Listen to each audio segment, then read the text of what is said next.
Nagliyab bigla ang isang oil tanker truck habang dumaraan sa C5 Road sa Pasig. Mabuti na lang wala pa itong kargang krudo kaya hindi lumala ang sunog. Nasa frontline ng balitang yan si Nina Ongpauco. Sunog, C5, nagliliyab. Bandang 1:30 kaninang madaling araw nang magliyab ang oil tanker truck na ito sa southbound lane ng C5 Road sa Pasig City. Pansamantalang di nadadaanan ng isang lane dahil sa sunog.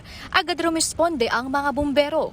Mabuti na lamang at wala pang kargang langis ang truck kaya naapula rin ang apoy sa loob lang ng ilang minuto. Galing kasi siyang Caloocan, so magre-refill pa lang siya ng tinatawag niyang black oil. Ito po yung sinusupply nila sa mga planta, ma'am. Inaalam pa kung ano ang pinagmulan ng apoy. Kwento raw ng driver, hindi niya agad napansin ang pag-usok ng sasakyan.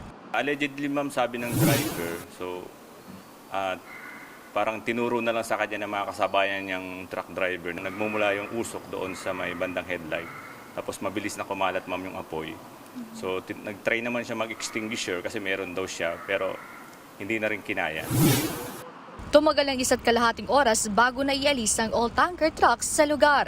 Paalala naman ng otoridad sa publiko, lalong-lalo na sa mga driver. Pag may napansin tayong ganyan sa public, so bago natin i-video, so itawag po natin to sa ating mga emergency hotline. Sa mga driver po yon, dapat po talaga train sila. So dapat maging alerto po sila, hindi po sila mag-panic. Yung unang-una, ang first po na ginagamit natin dyan, yung fire extinguisher. So dapat equip po yung truck nila.